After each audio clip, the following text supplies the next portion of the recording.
좋은 아침입니다. 아침에 하나 뉴스 종합 비타민 아침의 매일경제 김은미입니다. 오늘 일면 같이 들어가 보실까요? 매일경제입니다. 방시혁 총수 등극, 김범석은 또 제외. 이게 무슨 얘기냐? 어제 공정위에서 2024년도 공시대상 기업 집단 지정을 발표를 했습니다. 이게 무슨 얘기냐?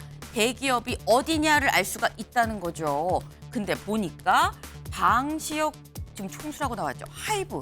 하이브가 엔터 업계 최초로 대기업에 들어갔습니다. 그리고 총수가 됐다라는 겁니다. 그래서 방시혁 총수 등 그럼 요 두 번째 김범석은 또 제외다. 이게 무슨 얘기냐? 김범석 의장, 쿠팡 의장이죠. 네, 쿠팡의 김범석 의장을 얘기를 하는 겁니다.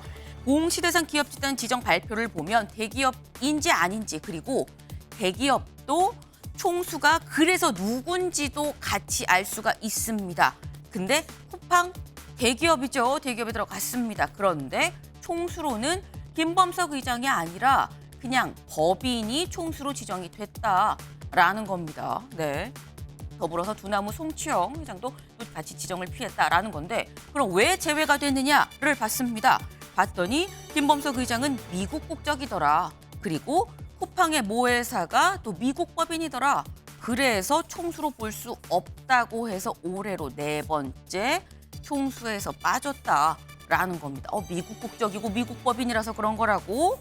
라는 생각이 들죠. 그래서 다음 기사 같이 보겠습니다. 이런 기사가 나왔습니다. 조선일보예요. 외국인이면 다 빠져나간다. 동일인 제도 역차별 논란. 네. 여기서 말하는 동일인이 이제 총수를 얘기를 하는 거죠. 외국인이면 다 빠져나가는 거 아니냐 이러면 국내 업체들만, 국내 기업들만 오히려 역차별 받는 거 아니냐라는 얘기를 나오고 있는 겁니다. 네. 오히려 역차별을 받는다면 이것도 분명히 문제가 있는 거겠죠. 이 부분에 대해서 정부가 잘 좀 생각을 하지 않을까라는 생각이 듭니다. 다음 기사 볼까요? 국민일보입니다. 전례 없는 세수 가뭄 타들어가는 지자체. 네. 저희가 일전에 말씀을 드렸습니다. 국세가 부족하다. 왜? 삼성전자, SK하이닉스 반도체 관련해서 적자가 나서 국세가 하나도 없다. 들어온 게 없더라라는 겁니다. 그럼 관련해서 여기 좀 보겠습니다. 반도체업 비중이 큰 경기도의 주요 자치단체들 재정 자립도가 지금 뚝뚝 떨어지고 있어요. 화성, 수원, 평택, 이천, 네, 뚝뚝 지금 이 하락세가 보이죠. 지금 세가 거치지 않는다라는 겁니다. 네. 중앙정부보다도 오히려 지자체는 더 힘들다, 오죽하면 타들어간다라는 제목이 지금 같이 나왔습니다. 결국 이렇게 되면 지방채를 발행해서 버티는 수밖에 없겠죠. 네. 지금 이 보릿고개가 좀 잘 넘어갈 수 있기를 좀 바라봅니다. 다음 기사 볼까요? 한국일보입니다. 공공주택 인허가 84% 하락입니다. 정부 내주 공급대책 발표. 네. 지금 공공주택 인허가가 84%나 줄었다. 인허가가 줄었다라는 얘기, 그만큼 새롭게 이 짓는 공공주택이 없다라는 얘기인 거겠죠. 그러다 보니까 정부 다음 주에 관련해서 대책을 발표한다라는 겁니다. 그 대체 왜 이렇게 새로 안 짓는 거야? 전세 사기 여파에 비아파트 공급이 뚝 떨어졌다라는 해석이 지금 같이 붙었습니다. 전세 사기 여파로 그런 거라면 이 부분에 대한 대책이 나올까라는 생각도 좀 같이 드네요. 네. 다음 기사 볼까요? 중앙일보입니다. 정부 국방의대 설립 추진. 네. 지금 의료 공백이 장기화되고 있습니다. 이런 가운데 정부가 국방의대를 아예 나라에서 짓는 방안을 추진을 한다라는 얘기예요. 여기 좀 보겠습니다. 그 이유, 이번 의정 갈등 사태뿐 아니라 대규모 감염병 사태 등 의료 비상 상황이 생길 때를 대비해 직업군의관을 안정적으로 확보할 필요가 있다는 생각 때문이다라는 겁니다. 네. 지금 단순히 의료 공백뿐만은 아니다라고 얘기를 하는데 당장 발등에 불 떨어진 건 지금 현재 의료 공백 사태죠. 2달이 넘어가서 이제 3달째를 맞이하는 좀 그런 상황입니다. 그런데 이르면 오늘 뭐가 있느냐? 지금 이 의대 교수들 그리고 전공의 그리고 의대 협 쪽에서 낸 가처분 신청, 이 증원 반대 이 증원에 대한 가처분 신청이 좀 기각되고 좀 항고심에 가 있죠. 항고심 재판부가 어쩌면 오늘 결론을 낼 수 있다라는 얘기가 나옵니다. 의료 공백이 더 장기화가 될 것인지 아니면 오늘 뭔가 해결의 단초가 될 수 있을 것인지 관심이 쏠릴 수밖에 없는 얘기네요. 다음 기사 보겠습니다. 동아일보입니다. 중앙지검 지휘부 개편 맞춰 문 전 사위 수사 이첩 거론. 네, 지금 검찰 인사가 났습니다. 지금 이 중앙지검 1, 2, 3, 4차장이 다 바뀌었죠. 네, 관련해서 문재인 전 대통령의 전 사위에 대한 수사도 이첩되는 거 아니냐라는 얘기가 지금 나오고 있다라는 겁니다. 네, 문 전 대통령 사위였던 이 서모 씨가 이스타항공 계열사에서 이 특혜로 좀 취업한 거 아니냐라는 얘기가 있었죠. 근데 관련해서 사실 요건뿐만이 아니라 여권 내부에서 그동안 나왔던 얘기가 아니 왜 야권에 대한 이 수사가 좀 진척이 없어 성과가 없어라는 얘기가 있었습니다. 근데 이번에 이창수 지검장이 취임을 하고 그러면 야권 수사에 대해서도 발 맞춰서 좀 확대가 되는 거 아니겠느냐라는 얘기가 같이 나오고 있다라는 거죠. 네. 이것도 좀 저희가 좀 흐름을 좀 같이 지켜봐야 될 부분이 아닌가 싶네요. 다음 사진 기사 볼까요? 네, 하얗게 눈이 내렸습니다. 여기가 어디냐? 네, 설악산입니다. 어제 설악산의 모습인데요. 어제 대설주의보가 내렸죠. 설악산 중청 대피소였습니다. 그런데 5월 15일, 5월 중순에 눈이 내렸습니다. 네. 어제 또 석가탄신일이었는데 눈 내린 석가탄신일, 그래서 화이트 석가탄신일이냐라는 얘기도 나왔죠. 무려 30년 만이라고 합니다. 5월 중순에 대설특보가 내려진 게 참 이례적인 일이다라고밖에 볼 수가 없는데 이게 다 어떻게 보면 기후변화 때문이다라는 얘기가 나오죠. 이제는 뭐 새롭지도 않습니다. 근데 우리는 5월 중순에 눈이 오고 다음 사진 하나 더 볼까요? 네, 이겁니다. 왼쪽 사진은 제가 방금 본 그 모습이에요. 설악산의 모습인데 여길 좀 보겠습니다. 여긴 인도네시아입니다. 인도네시아를 비롯해서 뭐 태국, 베트남 등등 동남아는 또 더워도 너무 더워서 닭이 알을 못 낳을 정도라고 합니다. 얼마나 더우면 닭이 알을 못 낳는 폭염인 상황인 것이냐. 네, 지구가 심상치 않다라는 말씀을 드릴 수밖에 없네요. 네, 아침엔 매일경제 뉴스 종합 비타민 언제나처럼 좀 TV로 크게 보시다가요. 궁금한 점 유튜브 댓글로 남겨주시면 같이 좀 얘기를 해보겠습니다. 오늘 함께해 주실 분들 소개합니다. 안녕하세요.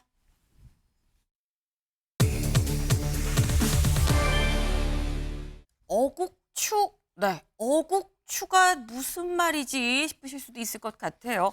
기사를 차근차근 보면 아하 하실 것 같습니다. 기사 보시죠. 이재명 오늘 당무 복귀, 최상병 특검, 검찰 인사, 윤 정부 공세 고삐줄 듯. 네, 이재명 대표 그동안 치료차, 약간의 휴식차, 이 휴가 기간을 가졌었죠. 그리고 난 다음에 오늘 이제 복귀를 합니다. 오늘 당무에 복귀를 하는데 김진욱 대변인님. 사실 쉬고 난 다음에 뭐 생각보다 이게 당대표가 이렇게 오래 쉬기가 쉽지 않은데 오래 쉬고 오늘 처음 나오는 거거든요. 그러면 나오고 첫 일성이 무엇일 것이냐. 뭐 굉장히 사실 사안은 많아요. 가장 힘줘서 얘기할 게 뭐라고 보십니까?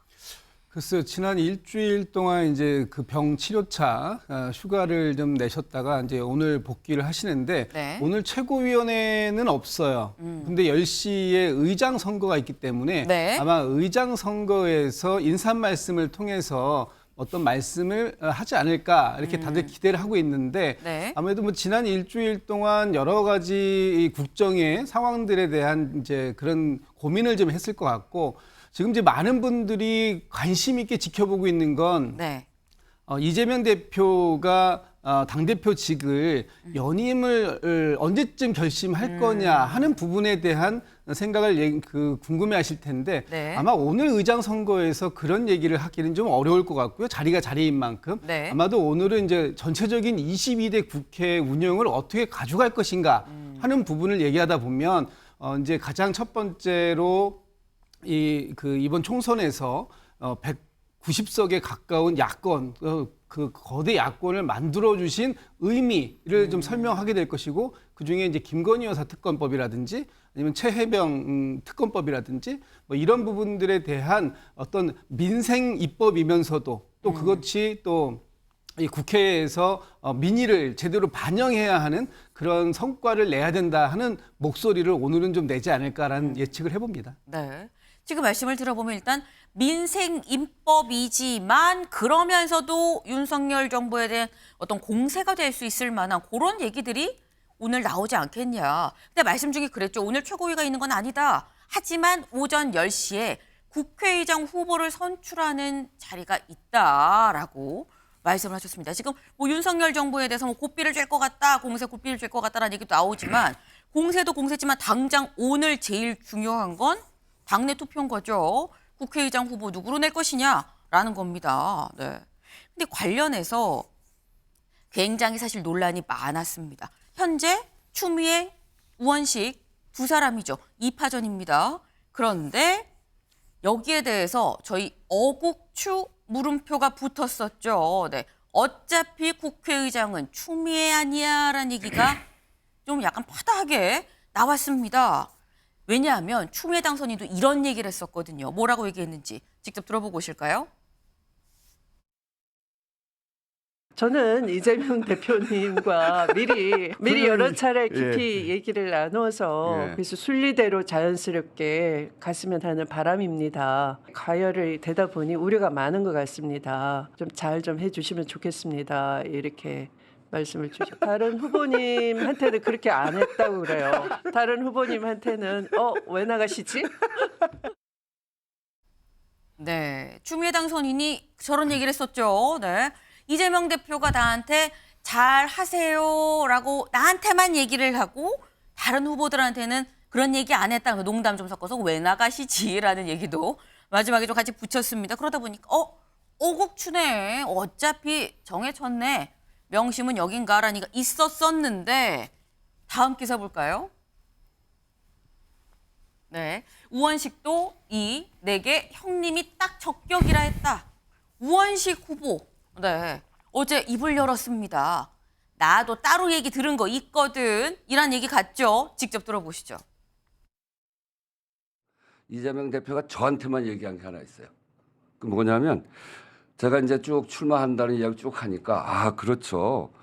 국회는 단호하게도 싸워야 되지만 또 한편으로는 안정감 있게 성과를 내야 된다는 점에서 우원식 형님이 딱 적격이죠. 그 열심히 잘해주세요. 그런 얘기 하더라고요. 네, 형님이 딱 적격이죠. 그런 얘기 하더라고요. 라고 얘기를 했습니다. 이동학 위원님. 네. 이렇게 되면 어떻게 된 겁니까? 명심은 어디 있는 겁니까? 네. 지금 후보자들 입장에서는 네. 최대한의 표를 얻어야 되기 때문에 아마 그런 관점에서의 선거 운동 캠페인을 저렇게 벌이고 있는 것 같고요. 명심 캠페인이다, 예, 운동이다. 다른 한편으로 보면은 좀 서글픈 장면이기도 해요. 국가 권력 서열 2위라고 하기도 하고, 그다음에 정부가 굉장히 제 역할을 지금 못 하고 있는 상황에서 의회가 지금 제 역할을 해야 되는 또 상황 아닙니까? 그런 관점에서 보면 누군가의 하수인처럼 보이는 것은 국민들이 보시기엔 좀 적절하지 않을 것 같아요. 다만 지금 윤석열 정부에서도 결국에는 좀 비정상적이고 비상식적인 일들을 지금 마구 하잖아요. 검찰 인사라든가 대놓고 어찌 보면 자기 가족 방탄을 위한 이런 일들로 국정을 허비하고 있는 상황인데 그런 관점에서 이 국회마저 이상하게 된다라고 한다면 국민들 우려가 굉장히 커지겠죠. 그래서 민주당 입장에서는 똘똘 뭉쳐서 이 의회의 권력을 최대한 선용하기 위한 준비를 해야 될 것 같습니다. 그런 차원에서 지금 국회의장 선거가 진행되고 있다 이렇게 보고 있습니다. 네, 약간 어떤 명심에 호소하는 이런 모습들이 약간 서글픈 면이 없잖아 있다라고 말씀을 하셨어요. 근데 지금 관련해서 이런 기사가 나왔습니다. 다음 기사를 좀 같이 볼까요? 잘해달라. 형님이 딱 적격. 선거 하루 전까지 명심 타령이다라는 거예요. 네, 후보들이 다 명심은 나한테 있습니다라는 걸 열심히 지금 호소를 하고 있다라는 거죠. 그러다 보니까 아까 이동학 의원님 하신 말씀처럼 만평 같이 보겠습니다. 네, 이렇게 지금 추미애, 우원식 두 후보가 얼굴을 이렇게 내밀고 서 있어요. 얼굴 내밀고 지금 부채 하나 있습니다. 의전 서열 8위 야당 대표가 이재명 대표의 손인 것 같죠? 네, 이거 보면 의전 서열 2위 국회의장을 낙점이라고 돼 있습니다. 네, 사실 요 얘기를 우상호 의원이 약간 비슷한 얘기를 하긴 했었어요. 신지호 의원님. 네. 당대표, 원내대표가 서열 2위인 국회의장을 교통정리하듯 뭐 이렇게 하는 건 좀 부적절한 거 아니냐는 얘기를 우상호 의원이 했었는데 어떻게 보셨습니까? 그 우리 헌법 46조에 보면요. 네. 국회의원은 국가 이익을 우선하여 양심에 따라 직무를 행한다 이렇게 돼 있는데 지금 민주당 당선인들의 헌법은 좀 다른 것 같아요. 양심에 따라 직무를 행하는 게 아니고 명심에 따라 직무를 행하는 이게 이제 민주당의 헌법이 된 것 같고요. 네. 그러니까 우원식 후보, 추미애 후보가 서로 이제 명심팔이를 하니까 이제 우상호 의원인가요? 자괴감이 든다. 너무나 상식적이고 당연한 반응이지 않을까 이런 생각이 드는데 아까 우리 이동학 그 전 최고위원께서 이제 이번에 국민이 준 그 의회 권력을 민주당의 선용 네. 좋게 이제 이용을 해야 된다 그랬는데 이건 그 완전 반대 방향이죠. 스스로 헌법 정신에도 어긋나고 상권 분립이라고 하는 거기에도 어긋나고 그러니까 지금 뭐 일각에서는 이재명 대표 보고 여의도 대통령이다. 그러니까 이제 이중 권력이다. 용산 대통령이 있고 여의도 대통령이 있다. 근데 스스로가 나는 여의도 대통령의 하수인이 되겠어. 이렇게 그냥 거의 커밍아웃을 한 거예요. 네.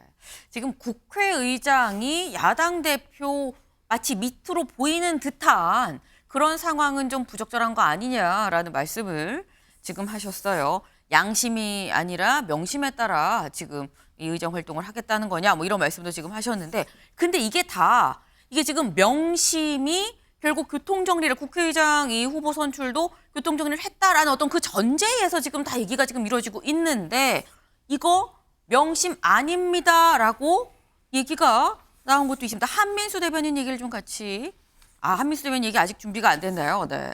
지금 보면 한민수 대변인이 그런 얘기를 했어요. 명심 교통정리 없다. 내가 그렇게 여기 있습니다. 네. 뭐라고 얘기를 했느냐? 명심으로 인한 교통정리 없었다. 의견은 나눌 수 있지만 누구 뜻이라고 전달하는 건 이건 상식적이지가 않다라고 얘기를 했습니다. 더불어서 정청래 최고위원 뭐라고 얘기했느냐?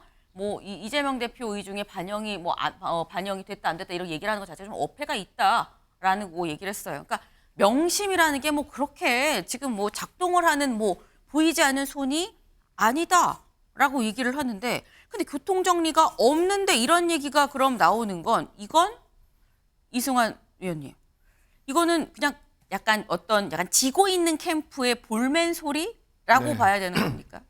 지금 민주당 상황이 뭐 거대 의석을 가진 정당이긴 하지만 굉장히 안타깝게 보여지는 이유가 네. 국회의장이란 자리는 국가의전서의 2위라는 의미도 있지만은 대한민국에서 입법부, 사법부, 행정부 상권 분립된 이 권력 중에 가장 우선되는 권력이 입법부 아닙니까? 입법부가 있어서 행정부가 있고 또 사법부가 있는 것인데 이러한 곳에 수장을 뽑는데 저렇게 이재명 대표의 명심을 받아서 김어준은 뉴스공장 가서 발표를 하고 이게 진짜냐 아니냐 하고 서로 공방하는 사태까지 벌어진 것은 굉장히 안타깝게 생각을 하고요. 저는 그 국회의장의 자격 조건은 다시 정치를 하겠다는 생각이 없으신 분이 하셔야 된다고 생각합니다. 당대표의 힘은 당원에게 나오고 원내대표의 힘은 원내 의원들에게 나오는 거 아니겠습니까? 국회의장의 힘은 여야 의원들에게 나오는 것인데 네. 저렇게 여야 의원들의 마음을 살려고 하는 것이 아니라 명심만 쫓는 그 국회의장이 과연 정말 국회로 올바르게 이끌 수 있는 그러한 의정활동을 할 것인가에 대한 의구심이 굉장히 들고요. 그리고 저는 또 하나 추미애 지금 후보자 같은 경우는 네. 여태까지 자기 정치의 최고봉을 보여주신 분 아닙니까? 저는 세 가지 사건을 기억해야 된다고 생각하는데요. 노무현 대통령 탄핵 때 이 탄핵의 당내 민심을 되돌렸던 사건이 탄핵 반대하다 찬성으로 돌아선 당시 추미애 의원 사건이 컸고요. 두 번째 김경수 드루킹 특검 당시에도 추미애 대표의 강한 주장이 영향을 미쳤고요. 그리고 법무부 당대표 하다가 법무부 장관 가가지고 문재인 대통령과 함께 국정을 이끌다가 문재인 대통령의 사퇴 권유에 배신감을 느꼈다라고 하면서 결별의 정치를 한 분 아닙니까? 이런 분이 지금은 명심을 쫓고 있지만 과연 다시 자기 정치를 하겠다는 의지가 섰을 때 과연 그 명심을 어떻게 활용할 것인가? 과연 그게 대한민국 의전서열 2위인 국회의장이 해야 될 일인가를 생각해 보면은 저는 좀 갑갑한 마음이 크게 듭니다. 굉장히 지금 비판을 세게 하셨습니다. 누구에 대해서? 추미애 당선인에 대해서 비판을 세겠어요. 그러니까 지금 이승환 위원께서는 아마도 어국추다. 어차피 국회의장은 추미애 당선인 아니냐라는 생각에 지금 추미애 당선인에서 얘기를 하신 것 같은데 다음 기사를 좀 같이 볼까요? 한겨레입니다. 오늘 22대 전반기 국회의장 후보 선출 잠시 뒤에 있을 예정이 좀 8시 20분인데 10시에 있습니다. 약 1시간 40분 뒤에 실제로 누가 국회의장 후보가 될지가 결정이 되는데 추미애 대세냐 우원식 이변이냐 김진욱 대변인님 어떻게 보십니까? 글쎄 저는 뭐 그 결과가 나오기 전이기 때문에 네. 미리 앞서서 말씀드리는 건 좀 조심스럽지만 이변은 없을 것 같다라는 생각이 들어요. 왜냐하면 지금 뭐 당내에 보이지 않는 손이 작동했다 또는 그것이 명심이다라고 얘기를 하지만 이건 좀 약간 좀 그 다른 측면으로 볼 필요가 있겠다. 후보들이 얘기하는 명심팔이는 뭐 그럴 수 있다고 쳐요. 캠페인이니까. 네. 그런데 지금 당에서 가장 많이 나오는 얘기가 뭐냐면요. 지난 21대 국회에서의 다수당이었음에도 불구하고 제대로 된 개혁 입법을 통과시켜내지 못한 입법 성과가 별로 없었던 것에 대한 그런 비판들이 당원들뿐만 아니라 국민들께도 굉장히 많았다라는 그 얘기를 듣고 있어요. 네. 그러면 이번 22대 국회를 지난 21대 국회와 같은 방식으로 운영해 갈 것이냐? 그건 안 된다. 22대 국회에서는 국민들께서 위임해진 그 권력을 제대로 국민을 위해서 써야 된다. 그것이 뭐냐?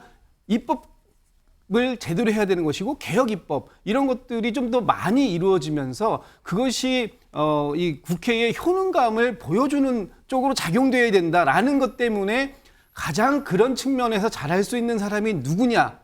그런 것 때문에 사실은 어국추, 어이추라는 말이 나온 거예요. 그러니까 추미애 당선인의 개인적인 캐릭터의 문제가 아니라 네. 이번 22대 국회 운영 전반에 대한 요구 그것이 아마 추미애 당선인에게 조금 더 많은 지지를 당원들과 또는 의원들과 이렇게 보내고 있는 게 아니냐 이렇게 해석하는 것이 지금의 민주당에 기대하는 국회의장상 이것이 아닌가라는 생각이 들어서 저는 뭐 우원식 그 후보도 매우 좋은 평가를 받고 있습니다만 아마도 오늘 이변은 좀 기대하기가 좀 어렵지 않을까라는 전망을 조심스럽게 한번 해봅니다. 네. 어국추냐 우이변이냐라는 거에 대해서 일단 뭐 대세는 추미애 당선인 아니겠느냐라는 게 뭐 전반적인 약간 시각이긴 합니다. 하지만 정작 막상 표를 딱 열어봤는데 압도적인 표 차이가 아니라면 그것도 또 눈여겨볼 수 있는 포인트가 될 수 있겠죠. 잠시 뒤 10시에 있을 이 국회의장 후보 선출에 대해서 표가 어떻게 나올지 좀 봐야 될 것 같습니다. 다음 키워드로 넘어가 보죠.